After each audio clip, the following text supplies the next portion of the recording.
There's a reason that most players find themselves in the lineup each and every day, even if their stats aren't the best. Coaches are ultimately looking for trust, reliability, and that team presence, and that leadership in the team and that presence in the lineup each and every day. In this video, I'm going to break down the 3 most common ways that coaches will love writing your name in the lineup, even when the game's on the line. And if you are ready for being one of those players that coaches just simply cannot bench, go down below in the description to apply to work one-on-one with me. All right, let's break down those 3 habits. So ultimately, number 1, show up the same every single day. So coaches don't want the guessing game, they want reliability. And when talking about this in particular, and yes, it's going to be very easy because maybe recency bias and whatnot, but Tommy Edman, I got to play with Tommy Edman when he was with the Cardinals in AA and AAA as well, Springfield and Memphis when I was with the Cardinals organization. And obviously in spring training as well, Tommy was a great player. And as a lot of people saw in the World Series when he's with the Dodgers,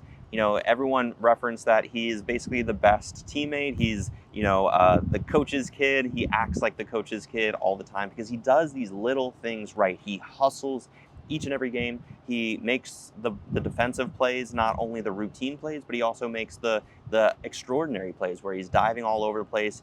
And ultimately, his jersey is dirty at the end of the day. His hustle's always at an all-time high. So just the way that I'm talking about Tommy right now is something that you want to be able to emulate in your game if possible. You don't want to be known as someone that drags their feet or complains or slouches or has bad body language out there on the field or is pointing fingers and blaming teammates. That's going to make sure that you aren't in the lineup. And ultimately, this video is all about getting into the lineup and staying in the lineup each and every day. All right, next up, play with a controlled emotion. The louder your mind is, ultimately, the harder the game is going to get. And going back to Tommy, one of the best quotes that I heard about Tommy before even really playing with him is, oh my goodness, he's obviously so consistent. He was our leadoff guy most of the time. Sometimes I'd be batting right behind him in, the 2-hole or the 3-hole. But ultimately, Tommy, what brought so much attention to him, especially in the grind of the minor leagues, is if he was 4 for 4 or 0 for 4, he was the same exact player. And let's expand that out to a full month.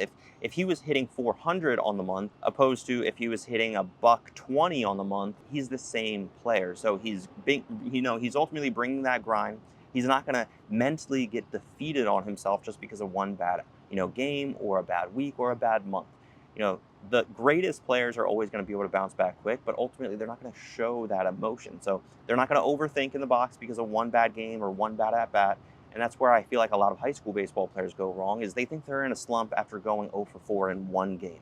That's not a slump, guys. That's a bad game. Everyone has bad games, and baseball is a failure-driven game. So expect to have bad games. Ultimately, it's how we bounce back that matters the most. All right, last but not least, number 3 way of staying in the lineup each and every day, and I'd say probably the most important, is making these plays that ultimately do not show up in the box score. All right, so want to stand out, basically do the stuff that nobody else is doing. So this is the stuff like if you roll over to the shortstop and it's a ground ball, it's a routine play, maybe the shortstop's nationally ranked, he's going to make the play, right? And 99.9 times out of 100, right? Ultimately dig it down the line, show that effort. If you're on second base and there's, if there's 2 outs, don't be flat-footed when you see the batter start to swing with 2 strikes, for example, right? If there's 2 outs, 2 strikes on the batter, once the batter shows that he's about to swing, this is, instinctually something that either it's going to be a strikeout or he's going to put the ball in play. Either way, with 2 outs on second base, I need to have a great jump to be able to score, right? And these are little things, honestly, watching, MLB games now on TV, sometimes I'll see with 2 outs, maybe 2 strikes, the base runner out there on second base is very flat-footed. They're on their heels. They're not necessarily taking the best secondaries or aggressiveness, right? These are the little things that as a teammate you appreciate, because as a hitter, let's say you hit a screaming line drive to the center fielder, and with 2 outs, that should be an RBI each and every day, right? But let's say the base runner was just flat-footed and didn't really care about running hard. Well, now that cost you a stake, that cost you an RBI.